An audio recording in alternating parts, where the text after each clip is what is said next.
Assalamualaikum warahmatullahi wabarakatuh. Perkenalkan, nama saya Siti Fatimah Zahro dengan NIM 12 12 02 02 40. Baik, di sini saya akan sedikit menjelaskan tentang pengertian konsep dasar hakikat pengetahuan.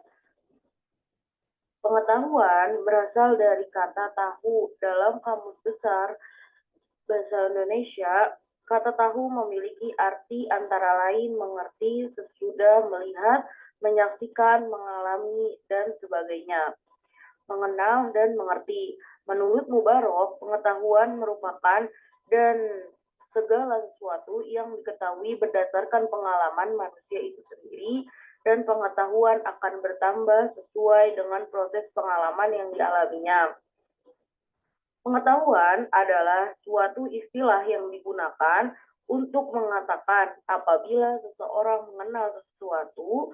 Dalam hal ini, suatu hal yang menjadi pengetahuannya selalu terdiri dari yang pertama, unsur yang mengetahui, kedua, hal yang ingin diketahui, yang ketiga, kesadaran mengenai hal yang ingin diketahui tersebut. Yang kedua itu ada jenis pengetahuan. Dalam kehidupan manusia dapat memiliki berbagai pengetahuan dan kebenaran. Burhanuddin salah mengemukakan bahwa pengetahuan yang dimiliki manusia ada 4. Yang pertama, pengetahuan biasa. Yang kedua, pengetahuan ilmu. Yang ketiga, pengetahuan filsafat. Yang keempat adalah pengetahuan agama. Yang pertama, pengetahuan biasa. Pengetahuan biasa yaitu pengetahuan yang dalam filsafat dikatakan dengan istilah common sense dan sering diartikan dengan good sense. Yang kedua itu adalah pengetahuan ilmu. Pengetahuan ilmu yaitu ilmu sebagai terjemahan dari sains. Ilmu pada prinsipnya merupakan usaha untuk mengorganisasikan dan mensistematiskan common sense, suatu pengetahuan yang berasal dari pengalaman dan pengamatan dalam kehidupan sehari-hari, kemudian dilanjutkan dengan suatu pemikiran secara cermat dan teliti dengan menggunakan berbagai metode. Yang selanjutnya, pengetahuan agama. Pengetahuan agama yaitu pengetahuan yang hanya diperoleh dari Tuhan melalui para utusannya, yang bersifat mutlak dan wajib diyakini oleh para pemeluk agama. Yang ketiga, ada hakikat pengetahuan. Hakikat pengetahuan menurut aliran yang berkembang yaitu ada 4. Yang pertama, idealisme. Yang kedua, ada empirisme. Yang ketiga, ada positivisme. Yang keempat adalah pragmatisme. Idealisme.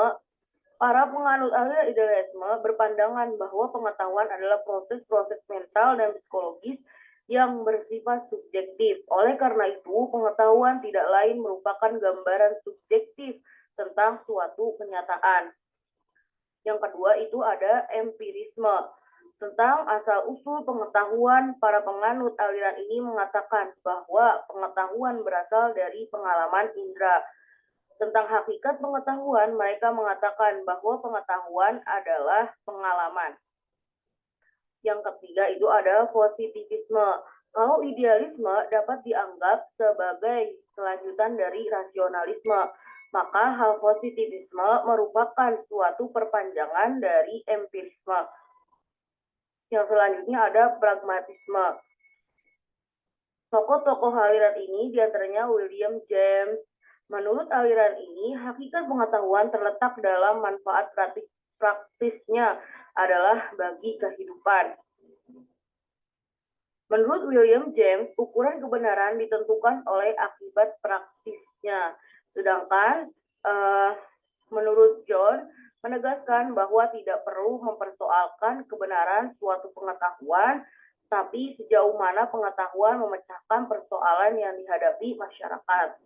Yang selanjutnya itu adalah sumber pengetahuan. Sumber pengetahuan dalam Kamus Besar Bahasa Indonesia diartikan sebagai asal. Sebagai contoh, mata air berarti asal dari air yang berada di mata air itu. Dengan demikian, bahwa sumber pengetahuan itu adalah asal dari ilmu pengetahuan yang diperoleh oleh manusia.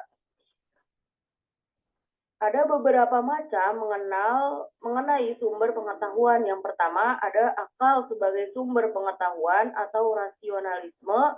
Yang kedua ada pengalaman sebagai sumber pengetahuan atau empirisme. Yang ketiga itu adalah institusi dan wahyu sebagai sumber pengetahuan. Mungkin cukup sekian dari saya. Wabillahi taufiq wal hidayah. Wassalamualaikum warahmatullahi wabarakatuh.